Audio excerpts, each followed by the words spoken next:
जयपुर के विश्वकर्मा इलाका स्थित रोड नंबर 5 पर ध्वज नगर में दिल्ली जैसा ही हादसा हो गया। दरअसल ध्वज नगर में बिहार के आरा निवासी कमल सैनी और बैजनाथ सैनी का परिवार रहता है। बीती रात तेज़ बरसात आने से उनके मकान के पीछे की दीवार टूटी और अशोक सैनी और बैजनाथ सैनी के मकान में भर कर पानी भर गया। अचानक पानी भरने से अशोक सैनी की बेटी पूजा सैनी और दोहिती पूर्वी सैनी की मृत्यु हो गई। वहीं कमल शाह अपने माता पिता और भाभी को बचाने में कामयाब हो गया, लेकिन अचानक पानी का रेला ऐसा आया कि कमल शाह उस पानी के साथ ही मकान में दब गया, जिसके बाद कमल शाह की भी मौत हो गई। एक ही मकान में एक ही परिवार के 3 लोगों की मौत के बाद कोहराम मच गया। लोगों की चीख पुकार सुनने के बाद आसपास के लोग पहुंचे, लेकिन मकान में 15 से 20 फीट पानी भरा हुआ था। ऐसे में किसी की हिम्मत नहीं हुई। जब प्रशासन को सूचना दी गई तो उसके 3 घंटे बाद, राजधानी जयपुर का यह हाल है कि 3 घंटे बाद रेस्क्यू टीम पहुंची।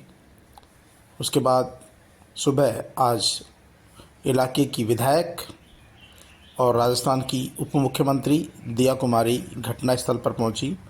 उन्होंने अधिकारियों से जानकारी ली, परिजनों से मिली। परिजनों से मिलने के बाद उन्होंने इस इलाके को ही पूरी तरह रहने लायक नहीं बताया। उनका कहना था कि इनको व्यवस्थित बसाने की ज़रूरत है, क्योंकि ये हादसा व्यवस्थित नहीं होने के कारण ही हुआ है। लोगों का कहना था कि जब सड़क बनाया प्रशासन ने, उस समय सड़क इतनी ऊंची बना दी कि जो यहाँ मकान बने हुए थे सभी तहखाने बन गए, और बरसात के दिनों में इसी तरह के हादसे होते रहते हैं।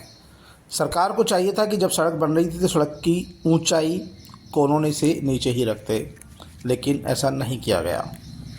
घटना के बाद दिया कुमारी ने परिजनों से बातचीत की, उन्हें ढांढस बंधाया। वहीं मुख्यमंत्री भजनलाल शर्मा की ओर से आपदा प्रबंधन के 4-4 लाख रुपए और मुख्यमंत्री की ओर से 1-1 लाख रुपए आर्थिक मदद की घोषणा भी यहां दिया कुमारी ने की। दिया कुमारी ने साथ ही कहा कि वो हर संभव मदद करेगी। अधिकारियों को भी फटकार लगाई। उन्होंने कहा कि यहाँ व्यवस्था ठीक नहीं है, यदि अधिकारी समय रहते ध्यान देते तो इस तरह के हादसे नहीं होते। आपको बता दें कि दिया कुमारी यहाँ की विधायक है, ध्यान देते तो ये समस्या आज विधायक होने के नाते वो तुरंत पहुंची और उन्होंने तो इसको तुरंत ले लिया। लेकिन क्योंकि बहुत सारे प्रोसीजरल चीजें होती है, तो काम भी जो शुरू हुआ है मानसून में अभी शुरू किया। अभी मैंने एक तो शिलान्यास किया था इसके ड्रेनेज वाले काम का। बाकी काम मेरा यही था कि मानसून के बाद तुरंत शुरू करेंगे, ताकि नेक्स्ट मानसून से ये प्रॉब्लम नहीं आए। पूरे जयपुर में हम लोग इस पे ध्यान देंगे। जो कि एक वाटर पंपिंग मशीन है ना, वो भी हम लोगों ने अभी एक्स्ट्रा प्रोक्योरमेंट की बात की है कि उसमें भी थोड़ी सी कम है जयपुर में। वो भी अगर हो जाएंगे तो ये जैसे ही पानी भरता है हर विधानसभा क्षेत्र में अगर अवेलेबल होगी तो उसको तुरंत वहां ले जा सकते हैं। पूरी तरह से हमारी सरकार, हमारे मुख्यमंत्री जी चिंतित हैं।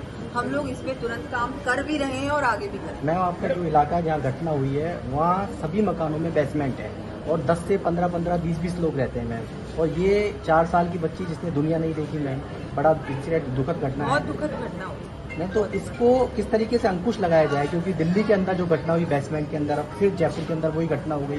उसको लेकर क्या मैकेनिज्म बनाने की जरूरत है? मैंने आपको अभी बताया ना कि इस पे बहुत गंभीर तरीके से संवेदनशीलता से काम किया जाएगा, एक प्लानिंग के साथ। या तो इनसे बात कर रिलोकेशन का भी हम लोग सोच सकते हैं, क्योंकि ये तो एरियाज लिवेबल नहीं है, क्योंकि वो जो एक और घटना हुई थी वो भी इसी एरिया में हुई थी। अब डबल बेसमेंट इस एरिया में रहना मुझे नहीं लगता सेफ है। बात करके इनको देखा जाएगा क्या हो सकता है, और जहां हम लोग इनको रिलोकेट कर सकें वो भी एक प्लानिंग होगी। उसके अलावा भी अभी जहां ये लोग रह रहे हैं यहाँ हम क्या कर सकते हैं जिससे कि ये दोबारा नहीं हो। ये इतना आसान नहीं है करना, सालों से ये चीजें चल रही है, इसको बदलना पड़ेगा और इस पे ध्यान देंगे। इनको मदद के लिए आपने प्रशासन वो भी है, बिल्कुल इसके लिए इनके मुआवजे के लिए भी उचित मुआवजा इनको दिया जाएगा। जी मैडम, हादसे के बाद से परिवार में कोहराम मचा हुआ है। लोगों का कहना है कि सरकार और प्रशासन की गलती के चलते ही मकानों से ज़्यादा हाइट पर सड़क बना दी गई, जिसके चलते सड़कों का पानी सीधा मकानों में आता है। जो मकान पहले सड़क सीमा से ऊपर थे वो अब तहखाने बन चुके हैं। 2-2 मंजिल के तहखाने नीचे हो गए हैं। सड़क इतनी ऊंची हो गई है। सरकार और प्रशासन जब भी सड़कें बनाए, कम से कम जो पूर्व में मौजूदा कॉलोनी हो उसकी हाइट का ध्यान रखा जाना चाहिए, क्योंकि इसी कारण से इस तरह के हादसे होते हैं। घटना के 3 घंटे बाद रेस्क्यू टीम का पहुंचना, ये भी यहाँ के प्रशासन की ढिलाई दिखता है। साफ जाहिर सी बात है कि प्रशासन इसके लिए पूरी तरह तैयार नहीं था, क्योंकि पिछले दिनों से अभी तक एक बार भी आज जैसी बरसात जयपुर में नहीं आई है। यही कारण है कि रेस्क्यू टीम तैयार नहीं थी, इसीलिए मौके पर लेट पहुंची।